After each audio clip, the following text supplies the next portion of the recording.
Everybody here at the Hebrew University on this auspicious occasion, and it gives me very great pleasure and honor to introduce to you one of the leading teachers of Tibetan Buddhism today, Dzongtsar Jamyang Gyaltsen Rinpoche.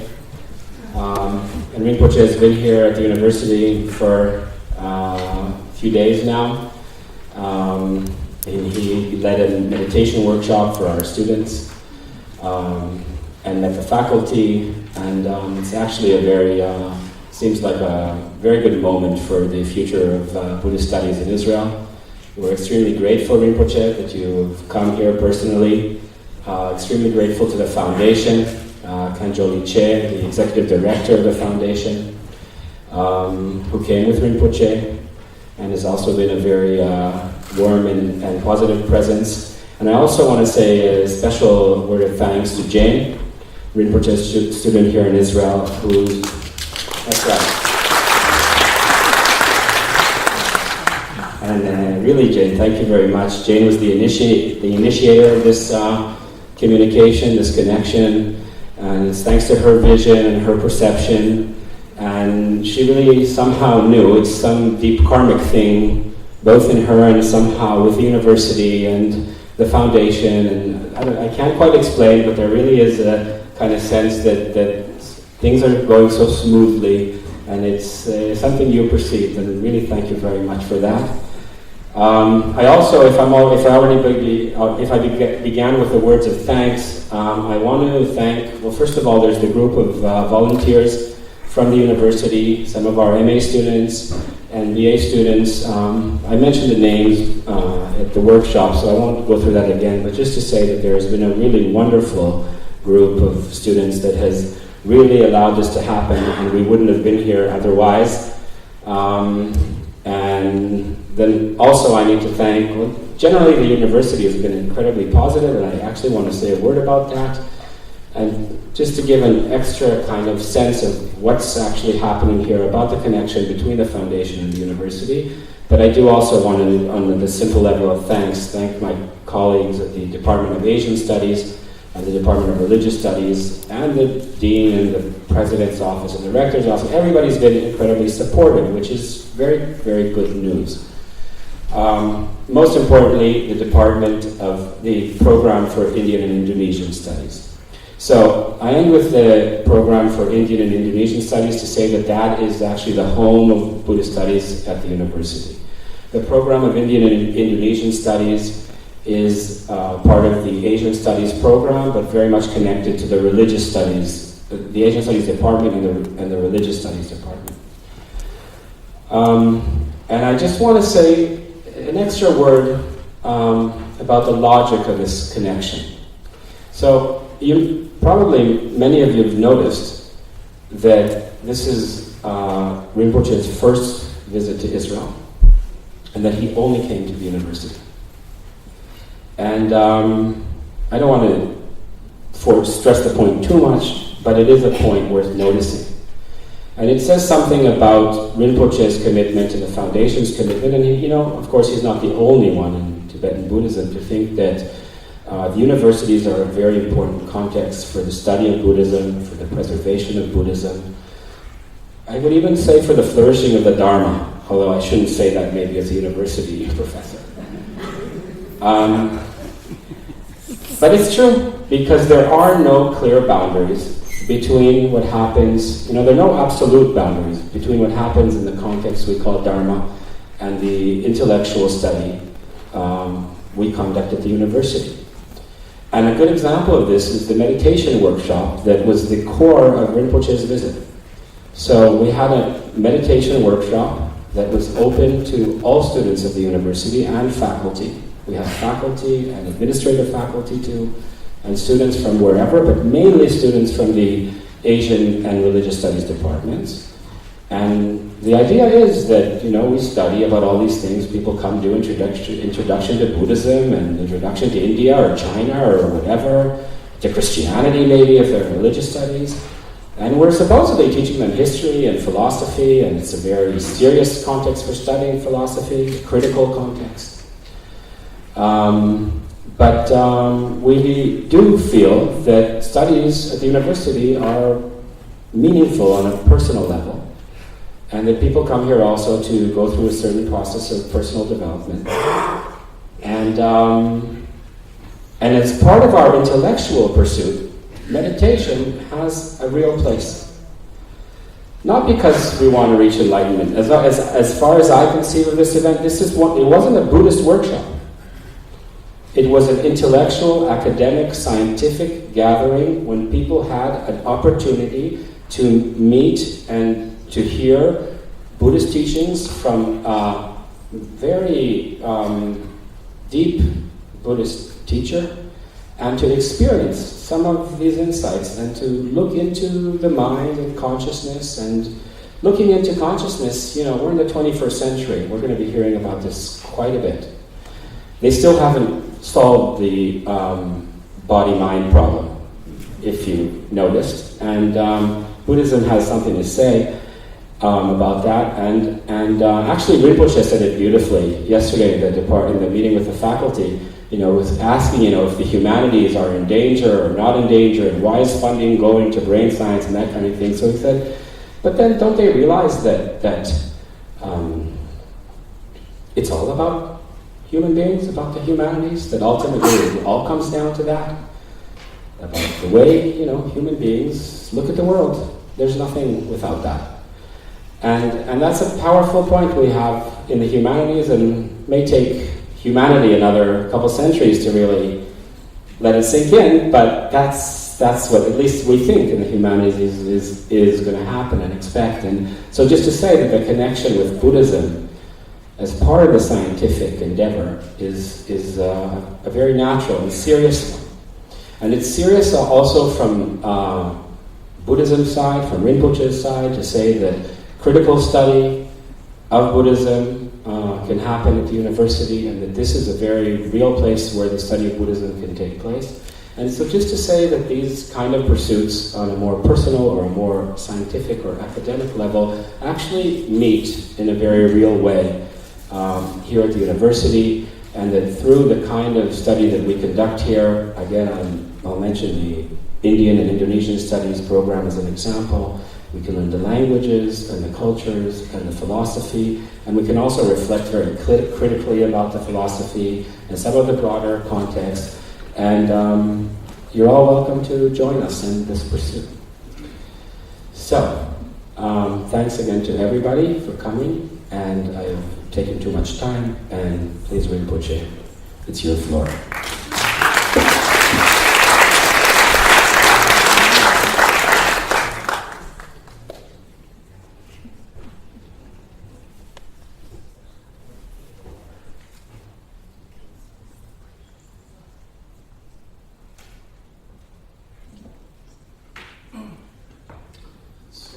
Salutations to all of you first.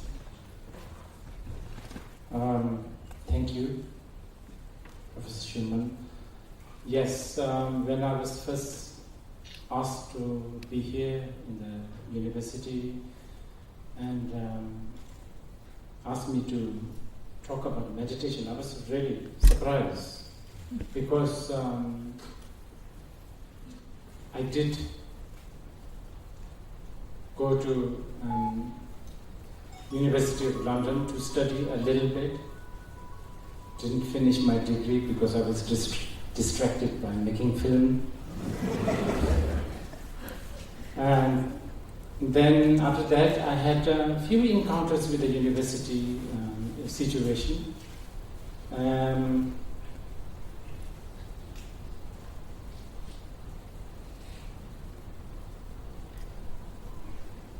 For some very strange reasons, Buddhism gets categorized as a spiritual path, which is, I don't know whether it's right or wrong, because sometimes, I don't know whether Buddhism is a spiritual path, because Buddhists don't even believe in spirit. But these doesn't help. This kind of thing puts you into this category of missionary. And when the university's academic world is where people seriously, critically, scientifically observe the outer world, inner world, secret world, which is, I appreciate very much. That's how it should be. And it goes completely, it complements with what Buddha himself said, never take his teachings at face value, never take his teachings because he taught it. You have to analyze, you have to test it, you have to experience it, and you decide.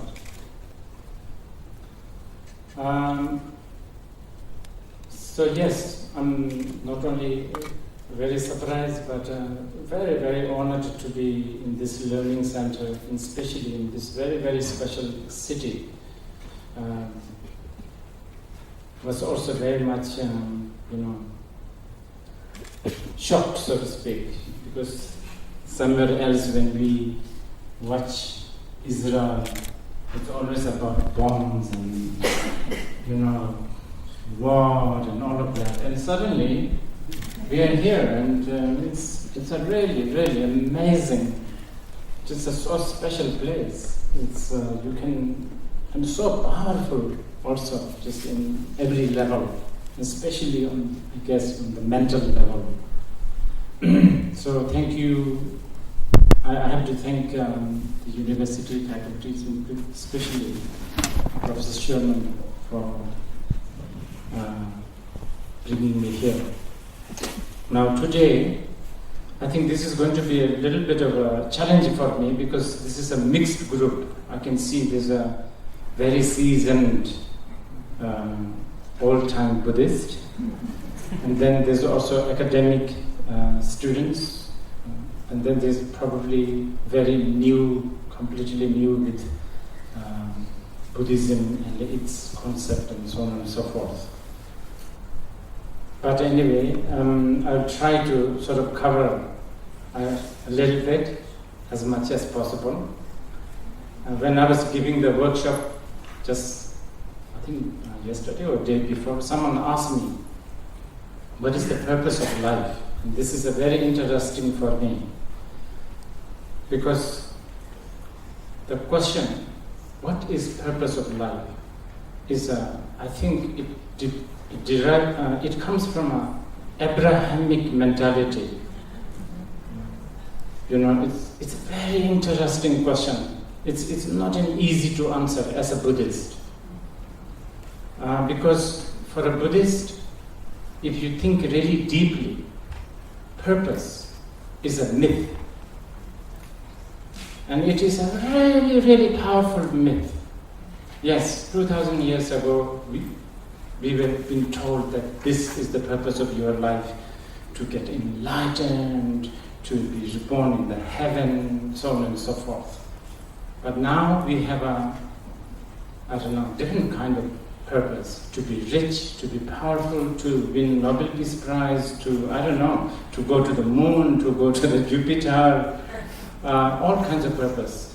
Hasn't really, both, I would not, I don't know whether we have progressed, because progress is a very subjective and very relative. Many people say the world has become so, dark and so miserable. Not necessarily, world has also become good.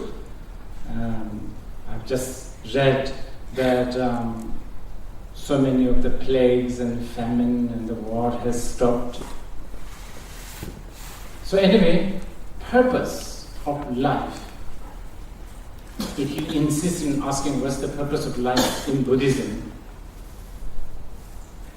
just simply to answer, it's really, when we talk about a purpose of life, the Buddhists will always think you must be suffering. And when there is a suffering, when there is a pain, when there is an agony, then you tend to ask, what's the purpose? Because then you are seeking, you understand? And that, I think, on that context, I think we can talk about the purpose of life. The purpose of life is basically not to suffer, isn't it? Like if purpose of using a mosquito repellent is so that the mosquitoes don't bite you. The purpose of, I don't know, building a house is so that you have a shelter, so on and so forth. So basically, not suffer, not go through the agony, not go through the anxiety. Now, this is where I think Buddhism can offer something. Because Buddha, in his first ever sermon or a teaching, he said, know the suffering. No dukkha. You should know suffering. Now that is a very, very important statement. Because the suffering of the dukkha is really difficult to know. Of course, the gross level of the suffering or the pain is easy. What you want, you don't get. I don't know. Physical suffering, mental suffering. But that's only the very gross level of suffering. So just thinking that that's all there is when it comes to suffering, then I think we are not really understanding what is the suffering. Actually, the fact that you are looking for a purpose of life is already a suffering. Having a purpose, needing a purpose, is already a suffering, because you think you have a, and I think it's a really a strong suffering, especially in the modern world. Suddenly, like poor people in slums of Delhi or Rio de Janeiro, they don't have time to think about the purpose of life, because they have to, they're barely managing to have a means to eat the next meal. In the modern, especially more affluent world, more modern world, the younger generation, I think they suffer a lot with, like this alienation, and then, okay, what is it? Why am I here? What is it? The German word, existentialist angst, right? Like, why am I here? You're already asking for a purpose or a definition. So this is where I think Buddhism can contribute, because I would say Buddhism has 2,500 years of tradition and experience, and not just a philosophical sort of thesis, but actual sort of experiential pit instructions, techniques, so on and so forth. Now,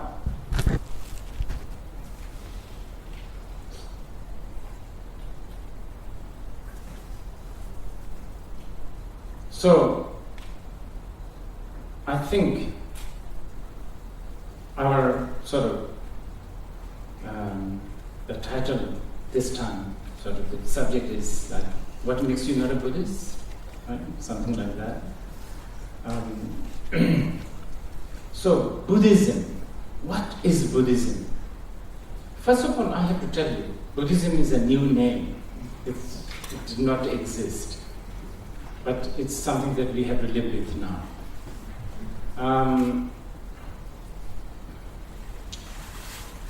Well, Buddhism is a path. Okay, for the sake of conversation, it's a spiritual path, I guess. It can't be a material path. So it's a spiritual path.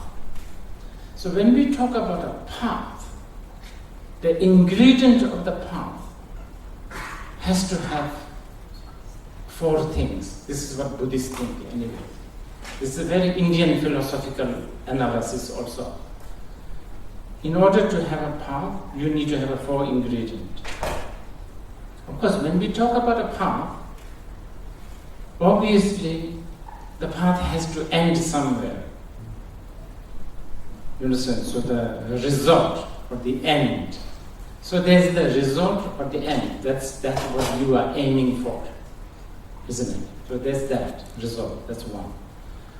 Two, and it's a very important one, is sort of the view. What is the view? Now, this is actually quite important, and I think we should dwell on this a little bit more. The view of the path.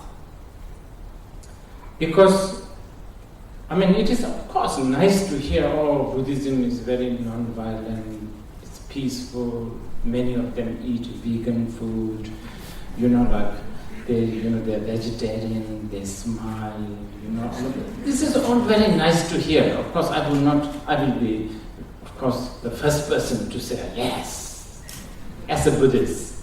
But if you just think that that's Buddhism, oh, you are depriving Buddhism a lot. Buddhism is not just being vegetarian or smile or non-violent.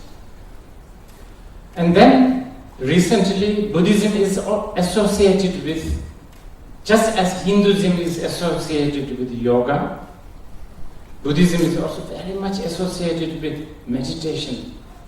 Mindfulness stuff. This also is very dangerous. Meditation alone is not going to be the fundamental character of Buddhism. So what makes Buddhism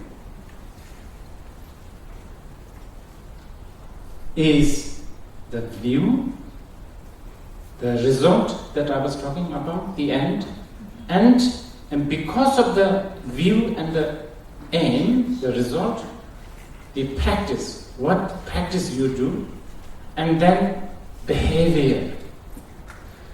The behavior part is probably the least thing that we can talk. There's nothing much to talk. I mean, we can, obviously, but I think we should be really looking at what is the Buddhist view in connection with the Buddhist aim.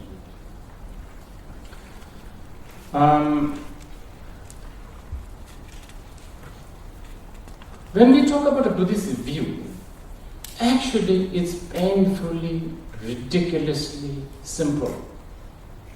It's so painfully, ridiculously simple. It's too simple, that's why it's so difficult. And that's why also a genuine Buddhist path never really flourishes.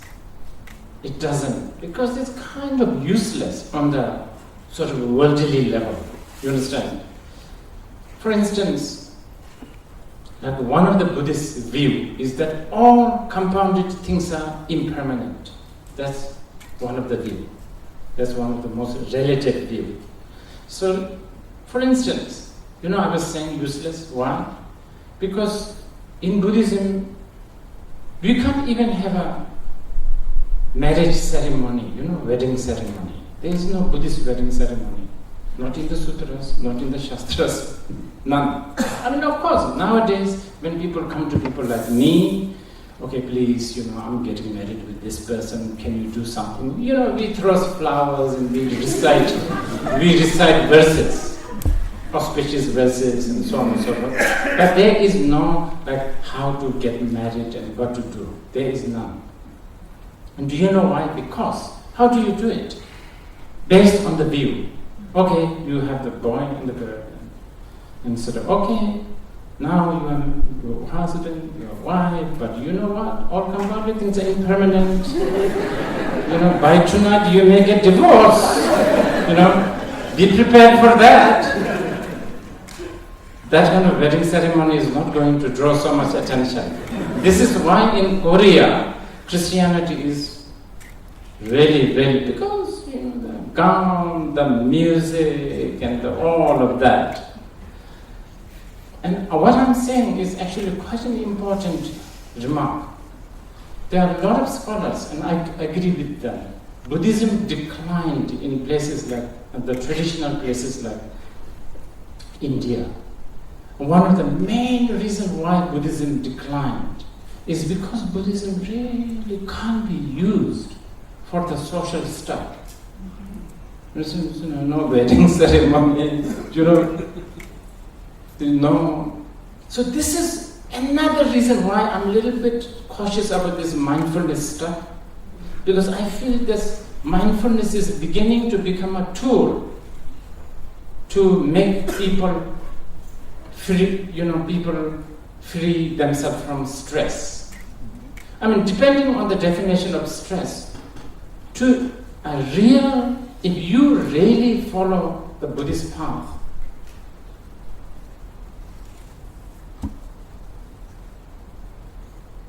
you are not supposed to care about whether you are stressed or not. That's the least thing you care about. So what do you care about? To be awakened or not?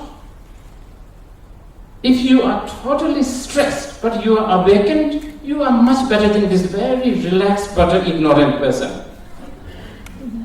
I would prefer this fidgety, stressed person but who knows the truth. You understand? So this is one thing to be, and then Buddhists are associated with a happy. Buddhists, ultimately Buddhists don't really care about it to be happy. There's so many misunderstandings like that. Many people all say, "Oh, you are a Buddhist, so you must do a lot of good karma." Good karma. Oh, you must believe in karma and you must do good karma. Oh, not true. According to one of the great Madhyamika commentator, Chandrakirti, he said, those who are idiot, they will do bad things and they will go to hell. Those who are idiot, underline that one, they will do good things and go to heaven. Only those who are wise will transcend the good and the bad karma and can get awakened. You see? So, to be a good boy and a good girl and, to be a good karma collector doesn't make you a good Buddhist. So, okay, just to continue with the view a little bit more. So, all compounded things are impermanent.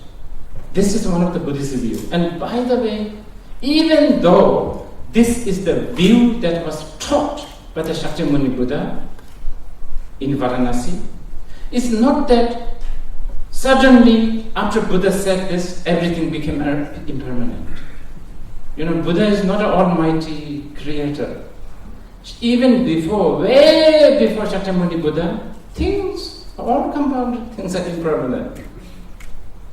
And all compounded things are going to be impermanent, I think, for a long time. And all compounded things are impermanent in New Delhi, all compounded things are impermanent in Jerusalem, all compounded things are impermanent in, Times Square in New York. It's the truth. It's a simple truth. This is one of the views. The next, little bit more complicated, all emotion, anything to do with a dualistic, subjective, objective, all emotions are pain. This is one of the views. I know there will be a lot of, sort of very touchy-feely, sort of new age, how about love? How can you say it's pain? How about devotion? Is it a... Yes, according to Buddhism, as long as you have a subject and object, it is a pain. Because as long as you have a subject and object, you have a reference. If you have a reference, it always is a pain.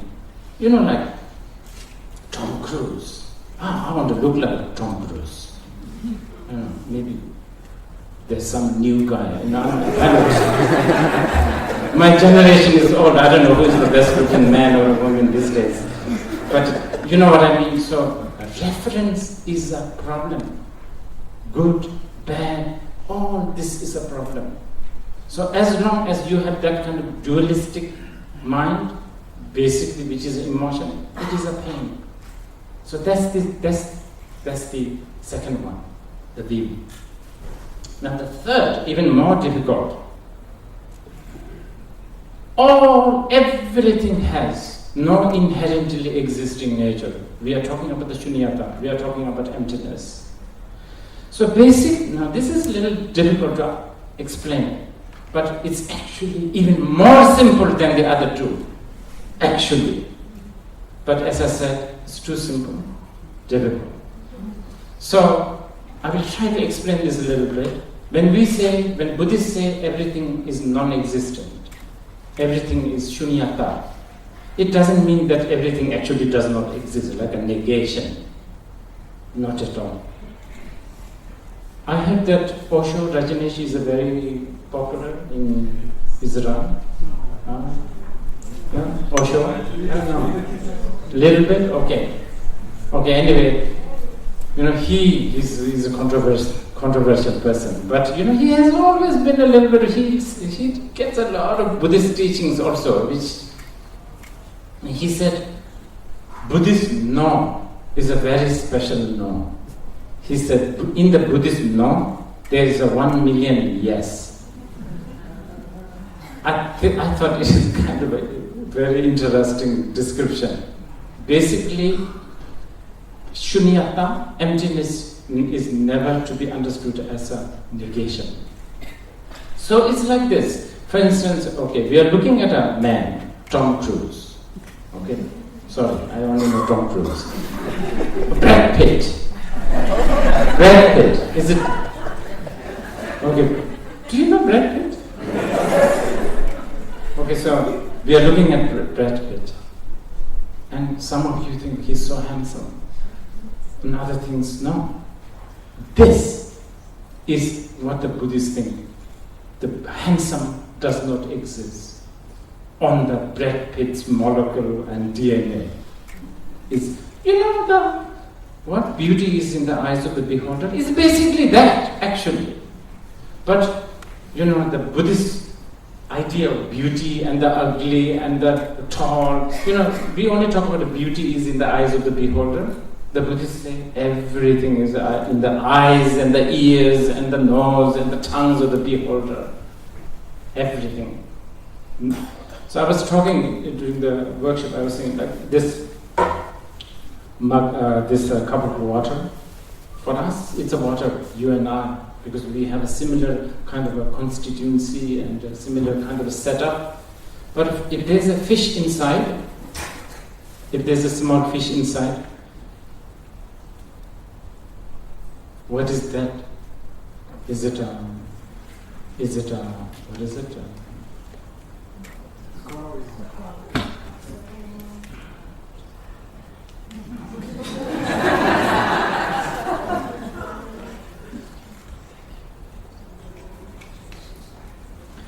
So, something else. You understand? So, I don't know whether I'm managing to explain this properly, but basically, how it appears is not how it is. I think there are a lot of idioms like that. Appearance is deceiving. Bit like that. We just need to extend this a little bit, the understanding of that a little bit. But shunyata, I don't want to again, shunyata is, it's a very important and a very difficult sometimes to study also. But basically, another way to explain the third view. Subject and object are simultaneous. Remember, we were talking the academic, institute here, and I always tease my academic university friends, saying that, well, you guys believe in objective, it has to be objective. They don't like anything subjective. But you see, the thing is, Buddhists don't believe in anything that is objective independently. Subject and the object is always together.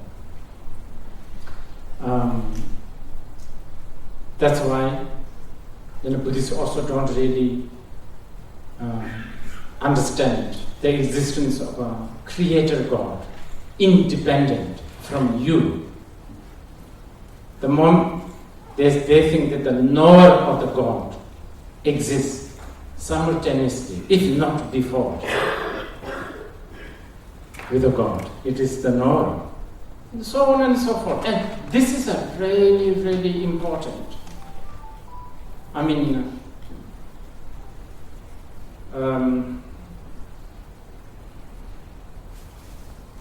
let's see if we have time later. If some people have questions, you can also ask. Okay, so that's the third. Now, these three are fairly found. I mean, these three is you can get these three. I mean, you will hear these three from Thailand, Sri Lanka, Burma, Tibet, Japan, China. Basically, if they are well informed, they would agree with these three. Now, the fourth one is more Mahayana style.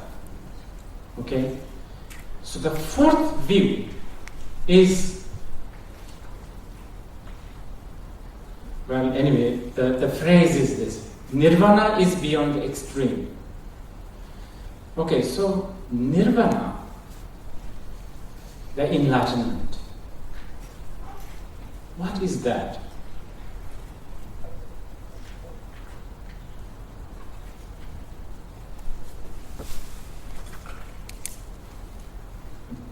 Kind of, difficult to explain, but we have been talking this in the workshop quite a lot. Let's say you are sleeping in a small room, and then you have a nightmare of 500 elephants coming towards you, and you are panicked. You are so panicked, and you are like going mad, going crazy.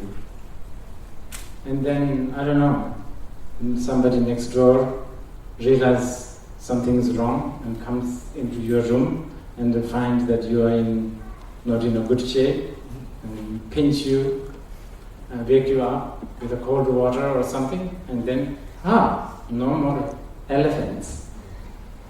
Okay? I hope this example works. Now, you were sleeping in a small room, so not even one elephant will fit, let alone 500.